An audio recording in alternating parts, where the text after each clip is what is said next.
Hello guys, welcome to Unacademy UPPSC. मैं खुशबू चतुर्वेदी एक बार फिर से हूँ आपके सामने आपकी आज की करंट अफेयर्स लेकर के, यानी कि 4 मई 2020 की करंट अफेयर्स को लेकर के। सो आज हम लोग फिर से इस करंट अफेयर्स के बारे में पढ़ेंगे। एंड हाँ, लास्ट वाले वीडियो में आपकी वॉइस जो थी वो नहीं थी, इसीलिए मैं आपसे बार बार बोलती हूँ कि प्लीज़ अगर ऐसी कोई प्रॉब्लम आए आपका ड्यूरिंग सेशन, तो आप क्या कर सकते हैं, इस पूरे के पूरे वीडियो का पीडीएफ डाउनलोड कर सकते हैं। इसी वीडियो के नीचे दिए गए टेलीग्राम चैनल के लिंक में जाकर के वहां पे आपको मिल जाएगा सारा का सारा पीडीएफ। देन स्टार्ट कर लेते हैं without wasting our time. Current affairs ऐसे हम लोग की बहुत ही ज्यादा एग्जामिनेशन में इंपॉर्टेंट, तो हमें उसको पढ़ना ही पढ़ना है। सो आपसे बोल रहे हैं आपके पहले प्रश्न में बोला जा रहा है कि कश्मीरी केसर के संदर्भ में निम्नलिखित कथनों पर विचार करें। यह मसाला कश्मीर के कुछ क्षेत्रों में उगाया जाता है जिनमें आपका पुलवामा, बड़गांव, किश्तवाड़ और श्रीनगर शामिल है। जम्मू और कश्मीर के करवा यानी कि हाईलैंड्स में खेती और कटाई करने वाले कश्मीर केसर को भौगोलिक संकेतांक रजिस्ट्री द्वारा भौगोलिक संकेतक यानी कि जीआई टैग दिया गया है। कौन सा स्टेटमेंट सही है भाई? दोनों के दोनों आपके स्टेटमेंट जो हैं आपके कैसे हैं, सही हैं। तो क्वेश्चन मैंने पढ़ा है, इस क्वेश्चन को आप भी पढ़ सकते हो अपनी स्पीड से। देन आपको बता देती हूं कि जम्मू और कश्मीर के करवा यानी कि हाईलैंड्स में खेती और कटाई करने वाले कश्मीरी केसर को भौगोलिक संकेतक रजिस्ट्री द्वारा जीआई टैग दे दिया गया है। इसकी अनूठी विशेषताओं में से इसके लंबे और मोटे धागे, प्राकृतिक गहरे लाल रंग, उच्च सुगंध और कड़वा स्वाद, रासायनिक मुक्त प्रसंस्करण प्रोसेसिंग और उच्च मात्रा में क्रोनिन यानी कि जो रंग की ताकत होती है, सफारील यानी कि स्वाद और पिक्रोक्रोसिन यानी कि कड़वाहट शामिल है। आपसे अगर पूछा जाए तो आपको याद रखना है कि जो केसर होता है उसमें जो कड़वाहट होती है, जो कश्मीरी केसर होता है उसमें कड़वाहट जो होती है वो पिक्रोक्रोसिन की वजह से होती है। उसमें जो स्वाद होता है वो सफारील की वजह से होता है, और क्रोकिन की वजह से या क्रोकिन की वजह से आपका क्या होता है, रंग की ताकत होती है, पिगमेंट होता है। ठीक। प्राचीन संस्कृत साहित्य में केसर को बहुकम कहा गया है। यह दुनिया का एकमात्र ऐसा केसर है जिसकी खेती समुद्र तल से करीबन 1600 से 1800 मीटर की ऊंचाई पर खेती की जाती है। विश्व में कश्मीरी केसर ही एकमात्र ऐसा केसर है जिसे इतनी ऊंचाई पर उगाया जाता है। यह मसाला कश्मीर के कुछ क्षेत्रों में उगाया जाता है जिनमें पुलवामा, बड़गांव, किश्तवाड़ और आपका श्रीनगर शामिल है। कश्मीरी केसर एक बहुत ही कीमती और महंगा उत्पाद है। कश्मीर के केसर एक मसाले के रूप में विश्व भर में प्रसिद्ध है। यह स्वास्थ्य को फिर से जीवंत करता है और सौंदर्य प्रसाधनों में और औषधीय प्रयोजनों के लिए इसका उपयोग किया जाता है। इसे पारंपरिक कश्मीरी व्यंजनों के साथ जोड़ा गया है। ईरान के केसर का सबसे बड़ा उत्पादक और भारत एक करीबी प्रतियोगी है। तो आप देख सकते हो कि अगर विश्व में हम लोग यह बात करें तो ईरान जो है ये केसर का सबसे बड़ा प्रोड्यूसर है। कश्मीरी केसर 3 प्रकार का होता है, जिसमें आपका लच्छा केसर आता है, मोंगरा केसर आता है तथा गुच्छी केसर आता है। तो इनके भी नाम आप याद रख सकते हो क्योंकि इसको जीआई टैग मिला है, तो ये आपके एग्जामिनेशन के लिए कैसा है, इंपॉर्टेंट है। सो आप यहाँ पे देख सकते हैं ये है आपका केसर। नेक्स्ट प्रश्न है, आपसे बोल रहे हैं कि किसान सभा ऐप को डैश के द्वारा विकसित किया गया है। सो ये आपकी CSIR केंद्रीय सड़क अनुसंधान संस्थान CSIR के द्वारा नई दिल्ली के द्वारा क्या किया गया है, आपका द्वारा विकसित किया गया है। देश के दूर दराज के इलाकों में आपूर्ति श्रृंखला यानी कि आपका सप्लाई चेन को और माल परिवहन प्रबंधन प्रणाली से किसानों को जोड़ने के लिए नई दिल्ली स्थित केंद्रीय सड़क अनुसंधान संस्थान CSIR ने किसान सभा ऐप विकसित किया है। किसान सभा ऐप का लक्ष्य किसानों को सबसे किफायती और समय पर लॉजिस्टिक सहायता प्रदान करना और मीडिएटर्स के हस्तक्षेप को कम करना है। बिचौलिए का मतलब होता है मीडिएटर बाय द वे, और सीधे संस्थागत खरीदारों के साथ जुड़ करके उनके लाभ को बढ़ाना है। यह निकटतम मंडियों की उपज मूल्यों की तुलना करके सस्ती कीमत पर मालवाहक वाहन की बुकिंग करके फसलों का सर्वोत्तम बाजार दर प्रदान करने में मदद करेगा, जिससे किसानों को अधिकाधिक लाभ मिल सकेगा। पोर्टल किसानों, ट्रांसपोर्टरों, सेवा प्रदाताओं जैसे कि आपके कीटनाशकों, आपको उर्वरक डीलरों, कोल्ड स्टोरेज और गोदाम मालिक, मंडी डीलरों, ग्राहक जैसे बड़े खुदरा दुकानों, ऑनलाइन स्टोर, संस्थागत खरीदारों और अन्य संबंधित संस्थाओं को समय पर और प्रभावी समाधान के लिए ये जोड़ता भी है एप्लीकेशन। इस पोर्टल के से कृषि से संबंधित प्रत्येक इकाई के लिए एकल स्टॉप के रूप में कार्य करता है, क्योंकि वे किसान हैं जिन्हें फसलों की बेहतर कीमत की आवश्यकता है। मंडी डीलर से जो अधिकाधिक किसानों या ट्रक ड्राइवरों से जुड़ना चाहते हैं उन सबके लिए ये मददगार साबित होगा। कृषि सेवा क्षेत्र से जुड़े लोग, मसलन उर्वरक और कीटनाशक के डीलर जो अपनी सेवाओं के लिए अधिक किसानों तक पहुंचना चाहते हैं, उनके लिए किसान सभा ऐप मददगार साबित भी होगा। यह ऐप कोल्ड स्टोर या गोदाम कारोबारों से जुड़े लोगों के लिए भी उपयोगी साबित होगा। किसान सभा उन लोगों के लिए एक मंच भी प्रदान करता है जो सीधे किसानों से खरीदना चाहते हैं। जरूरी नहीं है कि आप डायरेक्टली जाकर के किसी मार्केट में किसी आड़ती से खरीदें, आप डायरेक्ट किसी किसान से भी अगर कोई भी उत्पाद खरीदना चाहते हैं तो आप वहां पे भी जा सकते हैं। किसान सभा में किसानों और मंडी डीलरों, ट्रांसपोर्टरों, मंडी बोर्ड के सदस्यों, सेवा प्रदाताओं, उपभोक्ताओं के लिए 6 प्रमुख मॉड्यूल भी हैं। सो आप इनको भी देख सकते हैं। देन आपका अगला प्रश्न है, इसमें आपसे बोल रहे हैं कि अमेरिकी academy of arts and sciences में अंतर्राष्ट्रीय मानद सदस्य के रूप में किसे चुना गया है? शोभना नरसिम्हन है, इनको चुना गया है। अब देख लीजिएगा कि क्यों चुना गया है।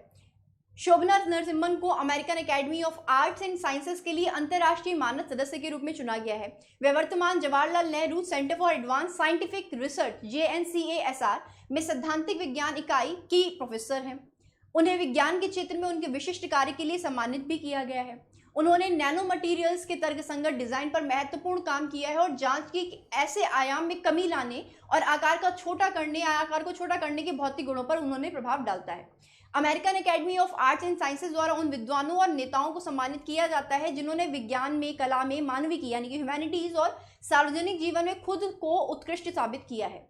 अंतर्राष्ट्रीय मानद सदस्यों की पिछली सूची में चार्ल्स डार्विन, अल्बर्ट आइंस्टीन और नेल्सन मंडेला जैसी हस्तियों के नाम शामिल हैं। सो अपने आप में ये बहुत ही अच्छी बात है कि शोभना नरसिम्हन जो प्रोफेसर हैं उनको यहाँ पे चुना गया है। देन आपके नेक्स्ट प्रश्न में आपसे बोल रहे हैं कि हाल ही में खबरों में देखा गया one nation one ration card योजना किसकी एक पहल है? भाई देखिए, आप जैसे ही देखोगे नाम तो आपको समझ में आ जाएगा कि ये जो है ये आपके केंद्रीय उपभोक्ता मामले, खाद्य और सार्वजनिक वितरण मंत्रालय से संबंधित है। सो केंद्रीय उपभोक्ता मामलों के मंत्री ने one nation one ration card योजना के तहत राष्ट्रीय क्लस्टर के साथ 5 और राज्यों और केंद्र शासित प्रदेशों के एकीकरण को मंजूरी दी है। ये राज्य और केंद्र शासित प्रदेश उत्तर प्रदेश है, बिहार है, पंजाब है, हिमाचल प्रदेश और दादर और नगर हवेली और दमन और दीव है। इनके नाम याद रखिएगा। आपको बता दूं कि 12 राज्य पहले से ही राष्ट्रीय क्लस्टर में शामिल हैं, अर्थात आंध्र प्रदेश, गोवा, गुजरात, हरियाणा, झारखंड, केरल, कर्नाटक, मध्य प्रदेश, महाराष्ट्र, राजस्थान, तेलंगाना और त्रिपुरा इसमें ऑलरेडी ही आपकी क्या है इंक्लूडेड है। इसके साथ साथ 17 राज्यों और केंद्र शासित प्रदेशों के लगभग 60 करोड़ लाभार्थियों के लिए राष्ट्रीय और अंतर्राज्यीय पोर्टेबिलिटी की सुविधा भी यहाँ पे क्या होगी, उपलब्ध होगी। वे अब अपनी पसंद के किसी भी उचित मूल्य दुकान से इन 17 राज्यों और केंद्र शासित प्रदेशों में one nation one ration card योजना के तहत अपने मौजूदा राशन कार्ड का उपयोग करके अपने खाद्यान्न के कोटा को बढ़ा सकते हैं। इस योजना के बारे में मैं बता देती हूँ कि इस योजना के अंतर्गत देश में रहने वाली किसी भी नागरिक को या किसी भी नागरिक को एक ही राशन कार्ड होगा तथा साथ ही की गई है साथ ही वो कहीं भी रहकर रहा होगा उसे कहीं पर भी राशन उपलब्ध होगा। सिंपली आप ये समझ सकते हो कि जिस तरीके से जीएसटी था, आप देश के किसी भी कोने में रहते हैं, हर एक स्टेट में आपको डिफरेंट जीएसटी का रेट नहीं देना पड़ेगा। आपका जिस तरीके से सेंटर और आपका स्टेट में जो जीएसटी के लेवल्स और जो आपके एक तरीके से बेस क्रिएट किए गए हैं, एग्जैक्टली ये वही चीज़ है कि आप कहीं पे भी रहिए, आप इन राशन कार्डों को क्या कर सकते हो, प्रयोग कर सकते हो। खैर, मैं आपको बता देती हूँ कि इस योजना की घोषणा पिछले साल जून में की गई थी। इस योजना का उद्देश्य राशन कार्डों की अंतर्राज्यीय पोर्टेबिलिटी सुनिश्चित करना है। यह योजना सार्वजनिक वितरण प्रणाली यानी कि पब्लिक डिस्ट्रीब्यूशन सिस्टम के तहत खाद्यान्न लेने वाले लोगों के लिए उपयोगी है। प्रवासी श्रमिकों के लिए यह प्रणाली अत्यधिक उपयोगी है। भारत में लगभग 37% आबादी प्रवासी मजदूर है। सिंपल सी बात है, अगर आपको अपनी स्टेट में काम नहीं मिल रहा और आप किसी दूसरी स्टेट में जानते हैं, अनफॉर्चुनेटली अगर आपको वहाँ पे भी काम नहीं मिलता और आप काम करना चाहते हो, तो उस कंडीशन में आपके गुजर बसर के लिए एक मकान के साथ साथ में आपकी अन्य की भी आवश्यकता होती है, जो आपको इस वन नेशन और वन राशन कार्ड से क्या हो सकेगी, पूरी हो सकेगी। तो ये अपने आप में एक अच्छा सा इनिशिएटिव है जो स्टार्ट किया गया है। खैर, आपका नेक्स्ट प्रश्न है, इसमें आपसे क्या लिखा है बोल दे रही हूँ मैं कि निम्नलिखित में से किस भारतीय राज्य को हाल ही में पहली बार ई नाम राज्यों की सूची में जोड़ा गया? भाई कर्नाटक को जोड़ा गया है। अब इसके बारे में पढ़ लेते कि ये ई नाम है क्या। देखिए, देश के साथ अलग अलग राज्यों से ई नाम प्लेटफॉर्म में कुल 200 नई मंडियों को जोड़ा गया है। ई नाम प्लेटफॉर्म के साथ एकीकृत आपका 200 बाजार आज इस प्रकार हैं, लाइक आंध्र प्रदेश में 11 हैं, गुजरात में 25 मंडियां हैं, उड़ीसा में 16 मंडियां, राजस्थान में 94 मंडियां, तमिलनाडु में 27, उत्तर प्रदेश में 25 और कर्नाटक में 2 मंडियां हैं। इसके साथ ही इस प्लेटफॉर्म से देश भर की 785 मंडियां जुड़ गई हैं। यह देश भर में 415 नए बाजारों को एकीकृत करने के मार्ग में प्राप्त पहला मील का पत्थर है। कर्नाटक को पहली बार ई नाम राज्यों की सूची में शामिल किया गया है, जोड़ा गया है। कर्नाटक इसमें पहली बार जोड़ा गया है और ई नाम को कर्नाटक राज्य कृषि विपणन बोर्ड द्वारा प्रवर्तित ई ट्रेडिंग प्लेटफॉर्म कर्नाटक के राष्ट्रीय बाजार मंच के एकीकृत बाजार मंच के साथ भी एकीकृत किया गया है। यह भारत में पहली बार है कि इस पैमाने के एग्री कमोडिटीज के लिए 2 अलग अलग ई ट्रेडिंग प्लेटफॉर्म को इंटर ऑपरेटेबल बनाया गया है। देन आपको बता दूं कि राष्ट्रीय कृषि बाजार या ई नाम भारत में कृषि वस्तुओं के लिए एक ऑनलाइन ट्रेडिंग प्लेटफॉर्म है। बाजार किसानों, व्यापारियों और खरीदारों को वस्तुओं में ऑनलाइन ट्रेडिंग की सुविधा प्रदान करता है। इसे भारत सरकार के कृषि मंत्रालय द्वारा लॉन्च किया गया था। पूरे भारत में इलेक्ट्रॉनिक मार्केट पायलट को 2016 में लॉन्च किया गया था और इसे लघु किसानों के लिए या कृषि व्यवसाय कंसोर्टियम द्वारा प्रबंधित किया गया है, जो एनएफसीएल के आई किसान डिवीजन के प्रौद्योगिकी प्रदाता हैं। देन आपके नेक्स्ट प्रश्न में आपसे बोल रहे हैं कि मध्य प्रदेश सरकार ने डैश को लोकायुक्त के विशेष पुलिस प्रतिष्ठान एसपीआई के महानिर्देशक के रूप में तैयार किया है या आपका तैनात किया है। संजय राणा को किया है। देख लीजिए, मध्य प्रदेश सरकार ने वरिष्ठ आईपीएस अधिकारी संजय राणा को लोकायुक्त के विशेष पुलिस प्रतिष्ठान के महानिर्देशक के रूप में तैनात किया है। पद के लिए 3 अधिकारियों पर विचार किया जा रहा था, जिसमें आपके विजय यादव थे, वीके सिंह थे और संजय राणा थे। यादव को मजबूत दावेदारों में से एक कहा गया था, लेकिन मुख्यमंत्री शिवराज सिंह चौहान और लोकायुक्त न्यायमूर्ति एनके गुप्ता के बीच एक बंद दरवाजे की बैठक के बाद राणा का नाम फाइनल किया गया था। कमलनाथ सरकार ने राणा को उनकी पोस्टिंग के 38 दिनों के भीतर राज्य के खुफिया विंग के प्रमुख के रूप में स्थानांतरित कर दिया था। उन्हें 3 जनवरी को एडीजी इंटेल के रूप में तैनात किया गया था और फिर विशेष महानिर्देशक प्रशिक्षक के रूप में स्थानांतरित कर दिया गया था। ये आपके संजय राणा है, आप इनको देख सकते हैं। नेक्स्ट प्रश्न है, इसमें आपसे बोल रहे हैं कि निम्नलिखित में से किसने Shivaji in South Block the untreated history of a proud people लिखा है। सो भाई ये आपकी लिखी गई है गिरीश कुबेर जी के द्वारा। देख लीजिए भाई, आपसे बोल रहे हैं कि पुस्तक Shivaji in South Block the untreated history of a proud people को गिरीश कुबेर द्वारा लिखा गया है और महाराष्ट्र के अतीत से लेकर के आधुनिक समय तक के विकास और राज्य के इतिहास, राजनीति, संस्कृति, घटनाओं और भारत के विकास में योगदान के बारे में बात की गई है। यह पुस्तक अक्टूबर में हार्पर कॉलिंस पब्लिशिंग इंडिया द्वारा प्रकाशित होने वाली है। इस पुस्तक की घोषणा 60वें महाराष्ट्र दिवस या 1 मई 2060 पर की गई है। देन आपसे बोला जा रहा है निम्नलिखित में से कौन सा महाकाव्य वैश्विक स्तर पर सबसे ज्यादा देखा जाने वाला मनोरंजन कार्यक्रम बन गया है। मुझे लगता नहीं है कि इसका आंसर मुझे बताने की भी आवश्यकता है। खैर, रामायण जो है ये आपका बन गया है और ये आपने कहीं ना कहीं सुन भी लिया होगा।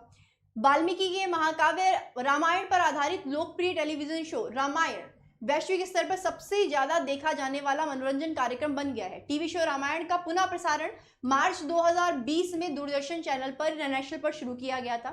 इसने रिकॉर्ड तोड़ दर्शकों की संख्या दर्ज की और विश्व रिकॉर्ड बनाया। एक ही दिन में पूरी दुनिया में इस पौराणिक कार्यक्रम को 7.7 करोड़ दर्शकों के द्वारा देखा गया। यह रिकॉर्ड 16 अप्रैल 2020 को रात 9 बजे बनाया गया था, तो आप इसको भी याद कर सकते हैं। विश्व रिकॉर्ड की जानकारी दूरदर्शन के राष्ट्रीय ट्विटर हैंडल से ट्वीट की गई थी। आपको बता दूं कि 33 वर्षों के बाद फिर से रामायण ने विश्व स्तर पर सबसे अधिक देखे जाने वाले मनोरंजन कार्यक्रम बनाकर एक विश्व रिकॉर्ड बनाया है। इससे पहले गेम ऑफ थ्रोन्स के अंतिम एपिसोड में 19.3 मिलियन के साथ मई 2019 में एकल रात्रि के फिनाले देखने के लिए रिकॉर्ड को तोड़ा गया है। महाकाव्य पौराणिक गाथा रामायण को रामानंद सागर द्वारा लिखित और निर्देशित किया गया था। रामानंद सागर का रामायण दूरदर्शन पर पहली बार 1987 और 1988 के बीच प्रसारित हुआ था। 2003 में शो ने दुनिया में सबसे ज्यादा देखी जाने वाली पौराणिक श्रृंखला के लिए लिम्का बुक ऑफ रिकॉर्ड्स में अपना नाम दर्ज कराया था। सो ये हमारे राम हैं, ये हमारी सीता हैं, सो सभी लोग इनसे विजिबल हैं या अवेयर हैं। खैर, आपका नेक्स्ट प्रश्न है, इसमें आपसे बोल रहे हैं कि संकल्प योजना के संबंध में निम्नलिखित में से कौन सा कथन सही है। इसे दिल्ली पुलिस ने लॉन्च किया है। संकल्प योजना के तहत यह पुलिस कर्मियों को परिवार के प्रत्येक बुजुर्ग सदस्य के साथ जोड़ने की कोशिश कर रहा है। 60 वर्ष की आयु से अधिक के बुजुर्गों के लिए यह योजना शुरू की गई है। भाई आपका जो ऑप्शन नंबर 2 और 3 है ना, ये सही है। फर्स्ट नहीं सही है, ये दिल्ली में नहीं मध्य प्रदेश में स्टार्ट करी गई थी। मैंने कुछ दिन पहले आपको बताया था कि मध्य प्रदेश में तालाबंदी के बीच बुजुर्गों को 24 घंटे मदद देने के लिए उमरिया पुलिस ने एक संकल्प योजना प्रारंभ की है। संकल्प योजना के तहत पुलिस अधीक्षक ने सभी पुलिस अधिकारियों को निर्देश दिया है कि वे 1 या 2 बुजुर्ग परिवारों की पहचान करें और उनकी मदद करें जो तालाबंदी के दौरान अकेले रह रहे हैं और अपनी रोजमर्रा की जरूरतों के लिए भी चिंतित हैं। संकल्प योजना का मकसद बुजुर्गों को घर तक सुविधाएं मुहैया कराना है। विभिन्न इलाकों में बड़ी संख्या में ऐसे बुजुर्ग अकेले या दंपति निर्वासित हैं जिनके बच्चे दूसरे शहरों में नौकरी करते हैं और वे अकेले रहने पर मजबूर हैं। संकल्प योजना के तहत यह पुलिस कर्मियों को परिवार के प्रत्येक बुजुर्ग सदस्य के साथ जोड़ने की कोशिश कर रहा है। सेकंड स्टेटमेंट सही। 60 वर्ष की आयु से अधिक के बुजुर्गों के लिए यह योजना शुरू की गई है। थर्ड स्टेटमेंट भी सही। इस योजना के जरिए इन बुजुर्गों के घर तक दवाएं, सब्जी, दूध, आवश्यक सामान, टेलीफोन, टीवी रिचार्ज कराना, ऑनलाइन आवेदन करना इत्यादि की सुविधाएं मुहैया कराई जा रही हैं। 450 पुलिस कर्मियों को बुजुर्गों की देखरेख के लिए तैनात भी किया गया। तो ये अपने आप में बहुत ही अच्छा इनिशिएटिव है और मध्य प्रदेश के बारे में आप देख सकते हैं, ये सारी की सारी आपकी इन्फॉर्मेशन है। देन आपका नेक्स्ट प्रश्न है, इसमें आपसे बोल रहे हैं कि निम्नलिखित में से किस बल्लेबाज ने हाल ही में न्यूजीलैंड के क्रिकेट खिलाड़ी के रूप में सर रिचर्ड हेडली पदक जीता है। भाई आपको मैं बता दूं कि ये जो है आपका जीता गया है अनुभवी बल्लेबाज रॉस टेलर के द्वारा। उनको न्यूजीलैंड का वर्ष का सर्वश्रेष्ठ क्रिकेटर चुना गया है। उन्होंने तीनों प्रारूपों में शानदार प्रदर्शन के लिए तीसरी बार रिचर्ड हेडली पदक प्राप्त किया है। टेलर इस सत्र में स्टीफन फ्लेमिंग का पीछे छोड़कर टेस्ट क्रिकेट में न्यूजीलैंड की तरफ से सर्वाधिक रन बनाने वाले बल्लेबाज बने हैं। यही नहीं, वे तीनों प्रारूपों में 100 अंतर्राष्ट्रीय मैच खेलने वाले भी दुनिया के पहले क्रिकेटर बने हैं।